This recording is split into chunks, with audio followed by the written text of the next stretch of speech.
우리 기도하심으로 2월 13일 엎드림 새벽 예배를 하나님께 드리겠습니다. 하나님, 오늘도 이른 아침 우리를 예배의 자리로 인도하여 주시니 감사드립니다. 주님, 오늘도 우리에게 말씀하실 것을 기대하며 예배로 나아갑니다. 우리의 마음밭을 새롭게 하여 주시고 듣는 말씀이 깨달아져서 변화되는 삶까지 이어지도록 성령님 역사하여 주옵소서. 주일을 준비하는 오늘 하루 먼 거리 오고 가는 성도님들의 발걸음을 지켜주시고 주일 예배를 기대하는 마음으로 하루를 살게 하여 주옵소서. 기도하는 시간 동안에 우리에게 간절함을 주시고 힘을 더하여 주셔서 주님의 은혜를 찾고 구하는 예배의 시간 되도록 역사하여 주옵소서. 지금도 살아계신 예수 그리스도의 이름으로 기도드리옵나이다. 아멘. 찬송가 325장 찬양하겠습니다.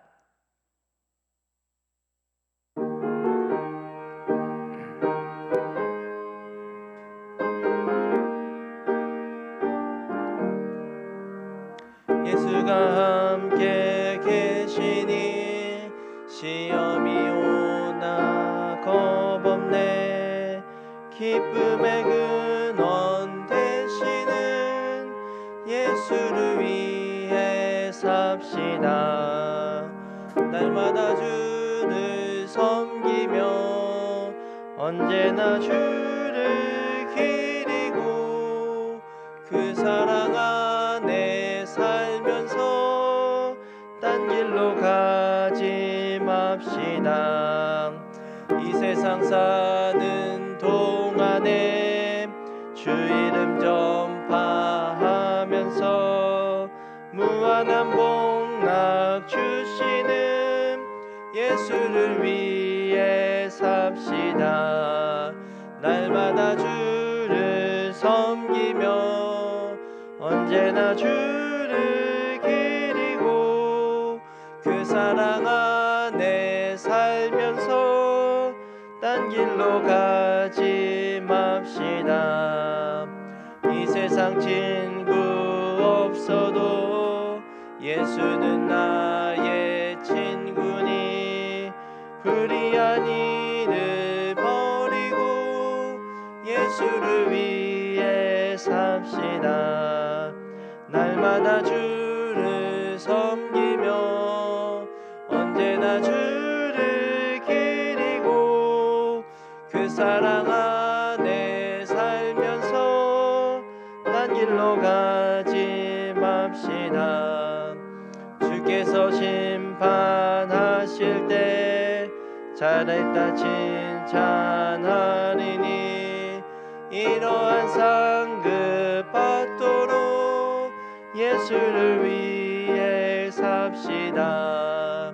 날마다 주를 섬기며 언제나 주를 기리고 그 사랑 안에 살면서 딴 길로 가지 맙시다. 하나님께서 오늘 우리에게 주신 말씀은 마태복음 13장 18절에서 30절까지 말씀입니다.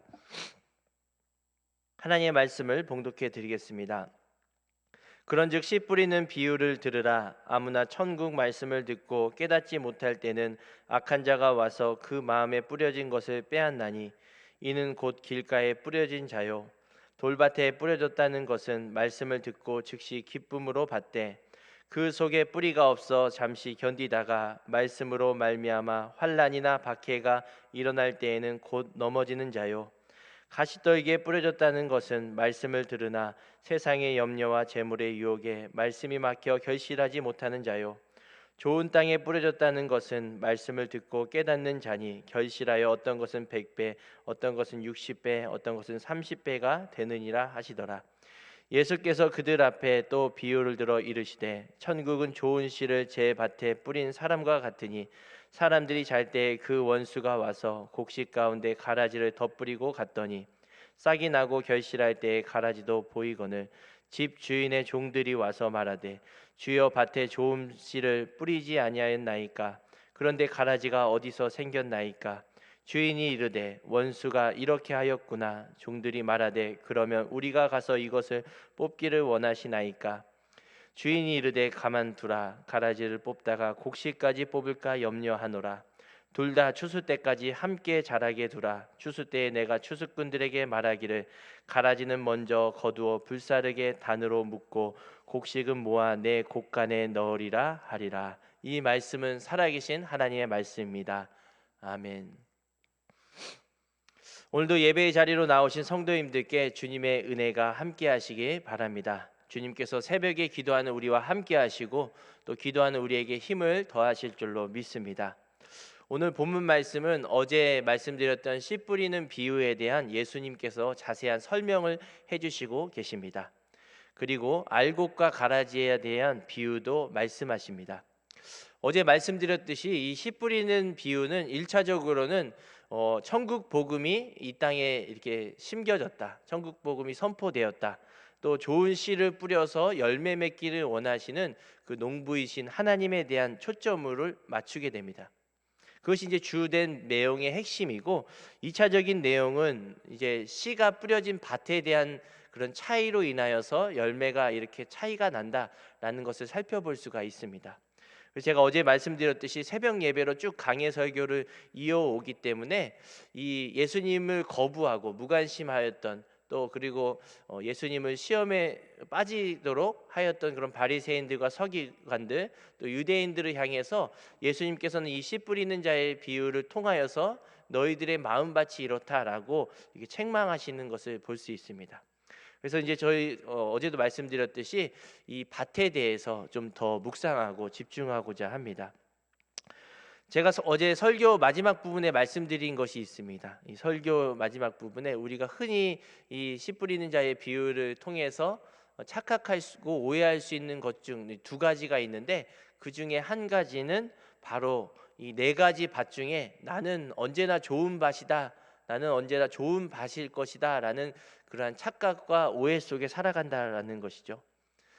이 네 가지 밭 중에 나는 언제나 좋은 밭이기 때문에 말씀을 듣기만 하면 자동적으로 이렇게 깨닫게 된다, 나는 그러한 마음 상태다라고 사람들은 이렇게 오해하고 있습니다. 근데 우리가 살아가면서 또 신앙생활을 하면 할수록 느끼는 것은 무엇이냐면, 이 네 가지 밭이 다 우리 마음속에 이렇게 공존하고 있다라는 것을 느끼게 됩니다.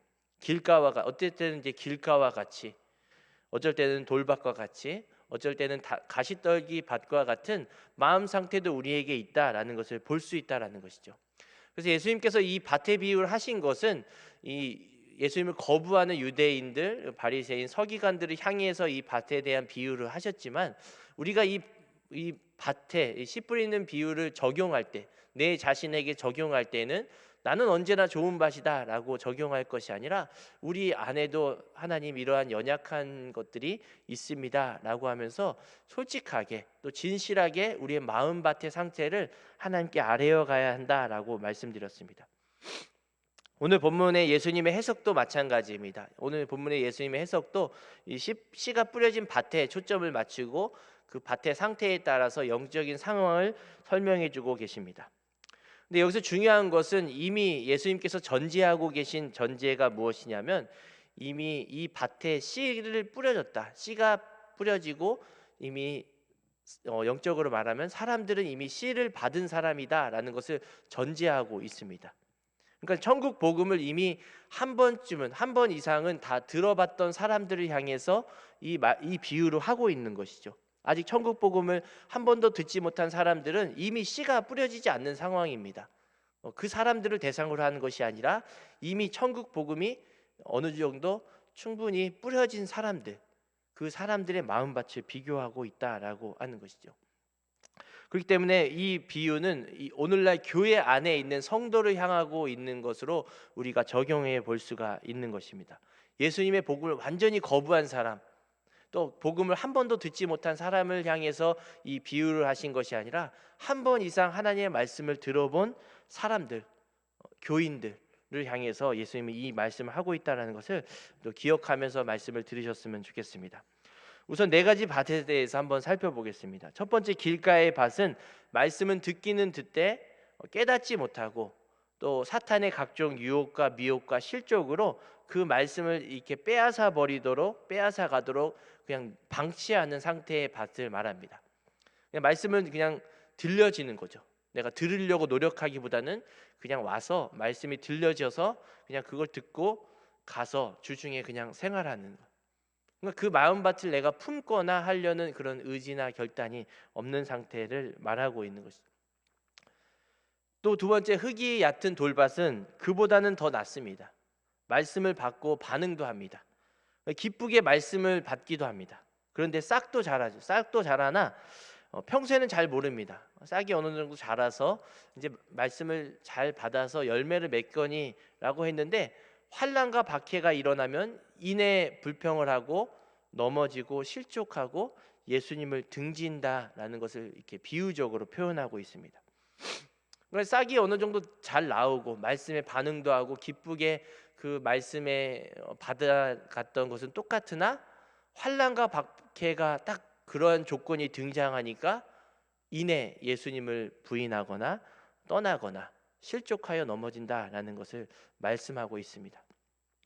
그런데 이게 이 돌밭에, 흙이 얕은 돌밭에 그 환난과 박해가 일어나면 그 앞에 조건이 무엇입니까? 앞에 수식어.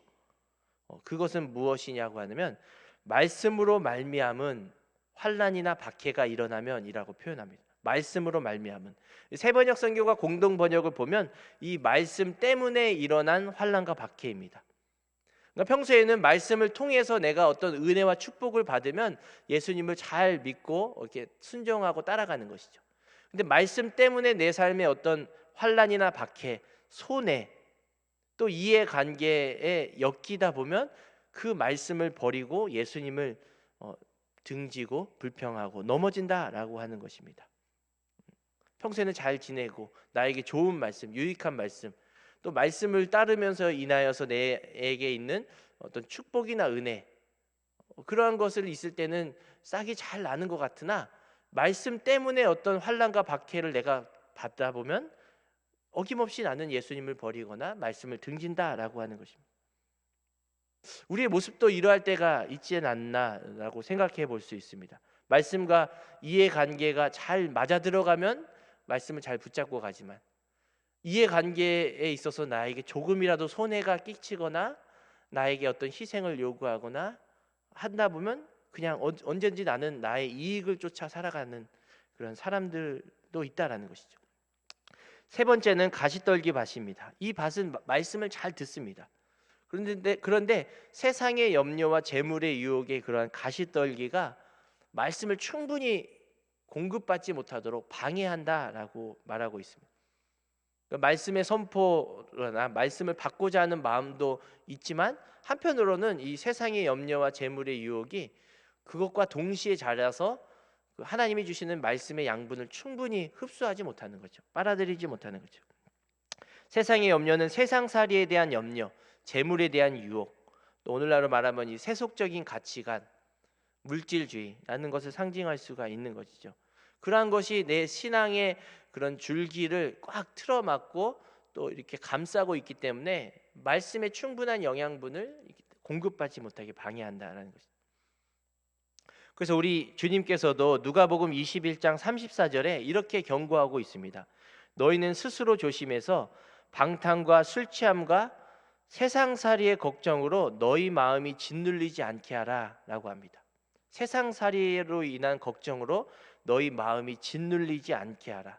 또 그날이 덫과 같이 너희에게 닥치지 않도록 하라 라고 경고하십니다. 예수님도 아셨던 것이죠.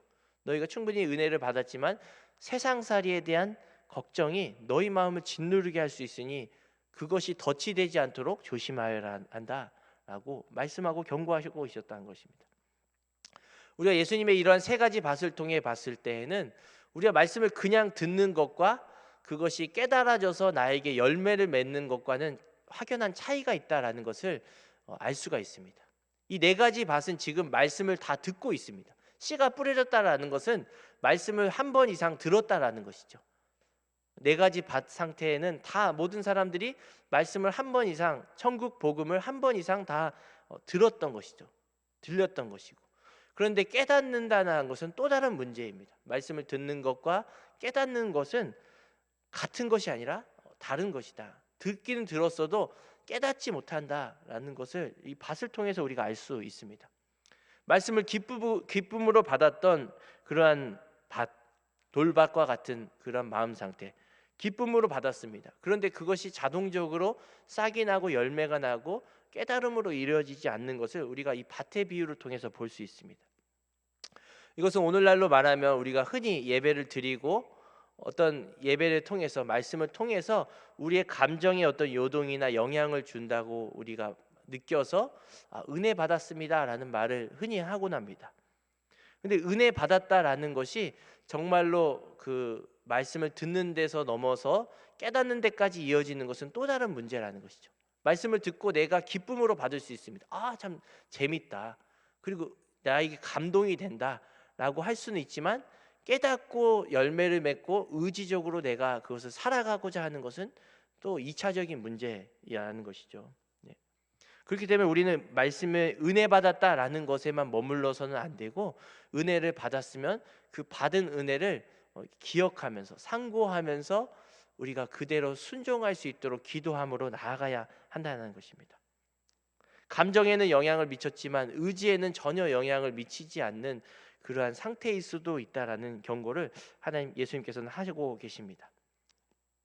그래서 오늘 씨 뿌린 자의 비유를 통해서 보면 이 밭은 씨를 받을 때도 중요하지만 받고 난 이유가 더 중요하다라는 것을 우리가 알 수 있습니다. 모든 4가지 밭은 다 씨를 받았어요. 그리고 처음에는 어느 정도 다 기쁨으로 받고 싹도 나고 잘 자라는 것 같이 보입니다. 그런데 그 이후 씨를 받고 난 이후 또 며칠, 몇 시간이 지나 몇 개월이 지난 이후가 다르다라는 것을 우리가 알 수 있습니다.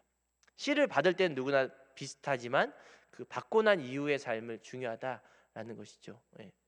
우리도 마찬가지입니다. 동일한 설교, 우리 주일이든 수요예배, 철야예배든 동일한 말씀이 선포될 때 그 말씀을 받는 자리는 다 기쁨으로 받고 은혜 받았다라고 하고 돌아갑니다. 그러나 돌아가고 난 이후의 주중의 삶이 바로 우리가 이 깨닫는 것이 진짜인지 아닌지를 판별할 수 있는 그러한 자리라는 것을 우리가 기억하셨으면 좋겠습니다. 하나님께서는 우리에게 이 말씀의 은혜를 통해서 말씀의 충만한 은혜를 통해서 그 말씀이 우리의 삶에 녹아내려지기를 원하십니다.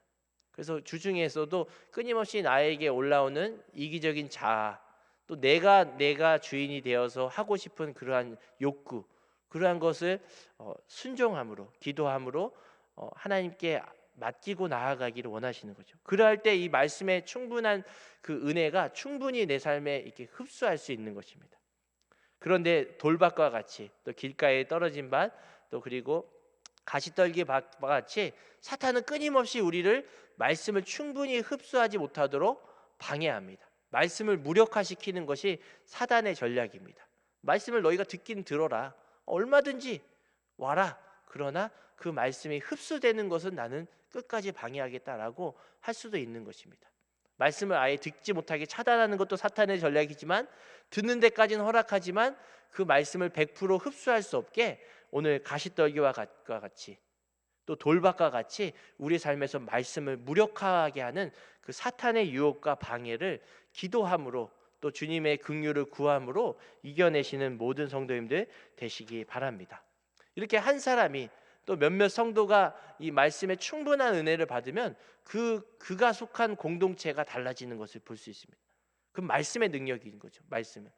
왜냐하면 씨를 뿌린 밭이 좋은 열매를 맺으면 30배, 60배, 100배의 열매를 맺는다라고 하시잖아요. 그 밭이 중요한 것이 아니라 그 씨에 그만큼 생명력, 엄청난 파급력이 있다라는 것을 예수님께서 말씀합니다. 말씀을 제대로 받고 우리가 마음밭에 품고 나아가고 그거를 지키고자 기도함으로 애쓰며 순종하며 나아갈 때 그 말씀 안에 있는 생명력이 우리 주변에 수많은 열매들을 맺게 하는 것을 하나님께서는 말씀하고 계십니다. 많이 필요 없습니다. 몇몇 사람 진실한 마음으로 간절히 구하는 몇몇 성도들만 있으면 그 공동체가 살아납니다. 왜냐하면 우리는 그 말씀, 씨, 엄청난 생명이 담긴 천국 복음을 소유한 자이기 때문입니다. 그렇기 때문에 우리는 언제나 이 좋은 땅과 같이, 좋은 밭과 같이 우리의 마음과 생각과 감정을 하나님께서 사용하시도록 그 말씀의 씨가 열매 맺기를 위해서 기도하며 나아가야 한다는 것이죠. 그러한 은혜가 있는 공동체가 살아있는 공동체, 영적인 공동체입니다. 오늘 예배를 드리시는 성도님들의 가정과 또 구역과 교구와 또 우리 교회를 돌아보십시오. 우리에게는 정말로 이러한 말씀의 풍성함의 열매가 맺어지고 있는가? 아니면 다른 어떤 그런 사단의 방해들이 있어서 말씀을 충분히 흡수하지 못하고 있는가? 만약 충분히 흡수하지 못하고 있다면 오늘 이 기도의 시간에 기도하며 나아가셨으면 좋겠습니다. 우리의 연약함을 놓고 또 우리 가정과 우리 구역과 교구의 약함을 놓고 그것을 하나님께서 걷어내시고 긍휼히 여겨주셔서 좋은 밭과 같이 우리의 마음을 바꾸시도록 은혜를 구하며 나아가시는 시간이 되시기 바랍니다. 두 번째는 오늘 본문 24절과 30절을 보면 알곡과 가라지의 비유가 있습니다. 이 알곡과 가라지의 비유를 간단히 설명하면 이 주인은 제 밭에, 자기 밭에 좋은 씨를 뿌렸습니다. 좋은 열매를 맺기를 원했는데 이 원수가 와서 가라지를 뿌리고 갔다. 그랬더니 이제 종들이 와서 주인님, 우리 밭에 이렇게 가라지와 알곡이 자라고 있습니다. 이걸 뽑을까요? 라고 했을 때 주인이 뽑지 말라. 추수 때까지 내버려 두라. 왜냐하면 곡식이 다칠까 염려하노라. 추수 때에 나는 그것을 가라지를 따로 분리해서 불태우겠다라고 말합니다. 여기서 이제 가라지라는 것은 이 밀밭에 자라나는 독보리를 의미합니다. 초기에는 밀과 비슷해서 구별하기가 어렵다고 했습니다. 그런데 나중에 가면 갈수록 이제 독보리는 이렇게 밀과는 다르게 검은색을 띠었다고 합니다. 검은색. 그래서 이제 그 독보리를 먹으면 구토나 복통이나 설사를 유발하기 때문에 이 독보리는 치명적이었다고 합니다. 그래서 그것을 제거를 해야 됐다는 것이죠. 근데 예수님께서는 그러한 분리 작업을 추수 때까지 미루고 계십니다. 왜냐하면 알곡을 보호하기 위해서인 것이죠. 예수님은 하나님의 나라의 복음을 듣고 반응하는 사람들이 이렇게 두 부류가 있음을 말씀하고 있습니다. 복음에 반응하는 사람들은 하나님의 보호하심과 은혜와 긍휼을 통해서 알곡과 같은 이렇게 성도로 하나님께서는 빚어 가십니다. 그런데 가라지가 원수가 뿌린 그런 가라지와 같은 사람, 아직도 그 사탄의 그 노예로서 또 사탄의 그런 방해 전략의 도구로서 사용되고 있는 그런 사람들은 가라지와 같이 알곡이 자라나는 것을 방해한다라고 말하고 있는 것입니다. 겉으로는 알곡과 비슷해 보입니다. 그러나 결국에 가서는 그것의 그 가라지인 것을 띈다는 것이죠. 검은색, 자기 어떤 죄를 나타내는. 예수님이 이렇게 말씀하고 계십니다. 우리 교회 공동체 안에 이러한 알곡과 가라지가 섞여 있다라는 것을 영적으로 우리가 적용해 볼 수 있는 것이죠. 교회 공동체 안에도 예배에 나오는 모든 성도가 다 알곡이다라고 한다면 다 서로 이렇게 격려하고 위로하고 하여서 다 자라날 것입니다. 근데 교회에는 그렇지 않은 거죠. 알곡과 가라지가 섞여 있는 것입니다. 하나님께서는 그러한 심판을 보류하고 계십니다. 추수 때까지 놔둡니다. 왜냐하면 알곡인 성도들을 보호하기 위해서. 그렇기 때문에 우리가 이 알곡, 어떤 사람은 알곡이다, 어떤 사람은 가라지다라고 내가 판단하고 정죄할 수 없습니다. 그렇게 할 수가 없는 것이죠. 하나님께만 맡기고 하나님이 친히 마음의 중심을 아시오니 심판하겠지라고 말하며 우리는 알곡과 같이 사람을 세우는 일을 하는 것이 하나님의 뜻입니다. 그래서 나는 이제 돌아보시면서 나는 정말로 알곡과 같이 나뿐만 아니라 내가 있는 주변을 정말로 영적으로 세워주는 사람인가? 아니면 정말 원수가 뿌린 가라지와 같이 알곡이 자라나는 것을 보면 이게 부화가 나고 보지 못하고 그것을 영양분을 뺏고자 하는 가라지와 같은 그런 사람인가? 그러한 마음에 악함이 있는가라는 것을 돌아보시면 좋을 것 같습니다. 다른 사람들에게 위로와 소망을 전해주는 알곡과 같은 마음이 있는가? 아니면 나의 어두움, 나의 죄성을 전파하거나 영향력을 미쳐서 그 공동체를 어둡게 하는 사람인가 하는 것을 적용해 보면 좋을 것 같습니다. 우리 안에 이러한 가라지의 특성들, 습성들이 누구에게나 다 있을 수도 있는 것이죠. 나의 어떤 이기적인 마음들이 솟아나서 나의 뜻대로, 나의 욕구대로 공동체에 상처를 주는 말, 행동을 하다 보면 그것이 바로 원수가 원하는, 사탄이 원하는 이 가라지 전략에 우리가 노출되고 있는 것이죠. 그러할 때 이러한 가라지 습성이 공동체에 영향을 미치지 않도록 우리는 말이나 행동에 있어서 하나님께 아뢰며 조심하여 나아갈 필요가 있는 것입니다. 예수님은 교회 공동체 안에 참 제자와 또 그러한 참 제자를 넘어뜨리려고 하는 거짓 제자가 같이 공존하고 있다라는 것을 말씀하고 계십니다. 그래서 지금 예수님은 이 당시에 이 바리새인들과 서기관 또 예수님을 거부하고 냉담하였던 그런 유대인들을 향해서 이러한 말씀을 비유로 하시는 것이죠. 그래서 내 삶 속에, 내 가정 속에, 내 공동체 속에 언제나도 가라지와 같은 함정이 이 사탄이 뿌리고 갈 수 있다라는 것을 생각하면서 그 말씀의 양분을 빼앗아가지 않도록 우리가 서로에 대해서 소망을 주고 위로를 주고 격려를 주는 그러한 공동체로 나아가야 할 것입니다. 코로나 시대에는 더 많이 우리가 기도의 자리로 나아가야 하겠죠. 영적으로 더 민첩해야 되고 민감하게 반응해 나가야 하는 것입니다. 이러할 때일수록 어떤 경박스러운 대화나 불평이나 또 한숨만 나오는 모임에 그것을 즐겨 찾는 것은 우리 마음의 양분을 빼앗기도록 내버려 두는 것입니다. 그렇기 때문에 우리가 치열하게 기도함으로 그러한 자리를 피하는 것이 좋지만 피할 수 없다라고 한다면 그곳에 가서 정말로 알곡과 같이 그러한 모임들을 알곡과 같은 모임으로 만들어 달라라는 그런 기도하는 마음으로 나아가야 한다는 것이죠. 사단은 지금도 우리를 이 말씀의 양분을 빼앗으려고 마치 거머리와 같이 우리에게 은혜를 딱 달라붙어서 은혜를 빼앗고자 우리의 피를, 영적인 영양분을 빨아먹고 있는 것이 사탄입니다. 거머리와 같이 크게 아프지 않은데 나의 그 피를 빨아먹고 있는, 거머리는 한 10배 이상의 피를 빨아먹는다고 한답니다. 그리고 피가 멎지 않도록. 그래서 우리가 정말로 이 코로나 시대에는 그 예배드리기 참 이렇게 어렵고 그냥 이렇게 게을러지기 쉽고 나태해지기 쉬운 그러한 시기입니다. 근데 기도하지 않는 것은 우리가 정말 우스갯소리로 말하면 좋게 재미있게 비유하자면 거머리에게 헌혈하고 있는 상태인 것이. 우리가 기도하지 않고 우리가 그냥 그 내 편한 대로만 살아간다면 사탄이 좋아하는 일을 지금 하고 있는 것입니다. 영적으로 우리가 치열하게 싸우고 우리가 치열하게 하나님께 은혜를 구하고 정말로 민감하게 영적인 것들을 기도하면서 선택하지 않으면 사탄이 요구하는 그러한 거머리와 같은 사탄에게 헌혈하고 있는 것과 똑같습니다. 그냥 이렇게 하고 잠자고 있는 것과 똑같습니다. 큰 고통 없이 서서히 우리의 영은 죽어갈 것입니다. 나뿐만 아니라 우리의 공동체도 함께 죽어가고 있는 것이죠. 그래서 정말로 이 코로나 시대에 우리 한국 교회를 위해서, 우리 교회를 위해서, 또 다음 세대를 위해서 정말로 간절히 기도해야 될 때입니다.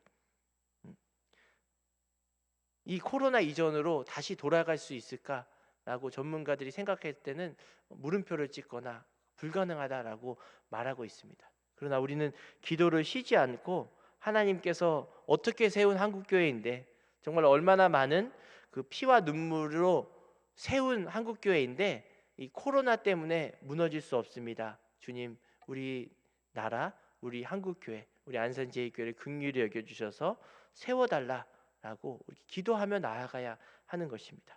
이러한 기도로 나아갈 때 우리는 나뿐만 아니라 우리 주변도 함께 알곡으로 하나님께서 세워져 가게 하시는 것입니다. 그래서 오늘 기도하실 때에는 오늘 말씀을 생각하면서 그렇게 우리 공동체가 알곡과 같은 좋은 땅, 좋은 밭이 되도록 하나님의 은혜를 구하며 나아가시는 모든 성도님들이 되시기 바랍니다. 그래야 할 때 하나님께서 그 기도를 기뻐하시고 그 기도 한 것보다 더 넘치도록 채워 주실 줄로 믿습니다. 함께 기도하도록 하겠습니다. 하나님, 오늘도 이른 새벽에 우리에게 말씀하여 주시니 감사합니다. 주님, 우리 마음밭을 옥토와 같이 고르게 하여 주옵소서. 하나님께서 허락해 주신 복음의 씨앗, 말씀의 씨앗을 품고 나아가는 삶이 되게 하여 주옵소서. 주님은 알곡과 가라지를 판단하시고 심판하시는 분이십니다. 나의 삶에, 가정에, 교회에 가라지와 같은 환경들이 많이 있습니다. 그것에 휩싸여서 생명을 빼앗기는 일들과 말들과 불평과 험담에 동참하지 않고 기도하는 우리 모두가 되게 하여 주옵소서. 치열하게 기도하며 살아갈 수 있는 은혜와 힘을 우리에게 날마다 공급하여 주옵소서. 추운 날씨에 고은 원로 목사님과 사모님을 건강으로 지켜주시고 목사님의 말씀과 기도로 많은 영혼이 주께 돌아오는 귀한 역사가 있게 도와주옵소서. 호연 담임 목사님 내일 주일 말씀 선포하실 때 들으러 나온 모든 이들의 귀와 마음 문을 활짝 열어주셔서 말씀의 씨앗이 심기어지는 시간이 되게 역사하여 주옵소서. 코로나로 인해 어려운 가정과 사업장을 긍휼히 여겨주시고 기도하며 이 어려운 시기를 잘 넘기는 은혜가 있게 도와주시옵소서. 어려운 중에 마음을 드리고 또 귀한 예물을 드린 손길들도 주님 축복하여 주셔서 드린 것보다 더 넘치도록 채워주시는 하나님의 은혜를 경험하게 하옵소서. 오늘도 여러 가지 기도의 제목을 가지고 각자 기도하는 모든 성도님들의 기도에 응답하여 주실 줄 믿으며 지금도 살아계신 예수 그리스도의 이름으로 기도드리옵나이다. 아멘. 하늘에 계신 우리 아버지, 아버지의 이름을 거룩하게 하시며 아버지의 나라가 오게 하시며 아버지의 뜻이 하늘에서와 같이 땅에서도 이루어지게 하소서. 오늘 우리에게 일용할 양식을 주시고 우리가 우리에게 잘못한 사람을 용서하여 준 것 같이 우리 죄를 용서하여 주시고 우리를 시험에 빠지지 않게 하시고 악에서 구하소서. 나라와 권능과 영광이 영원히 아버지의 것입니다. 아멘. 오늘 말씀을 생각하면서 우리 간절히 기도의 자리로 나아가겠습니다. 기도하겠습니다.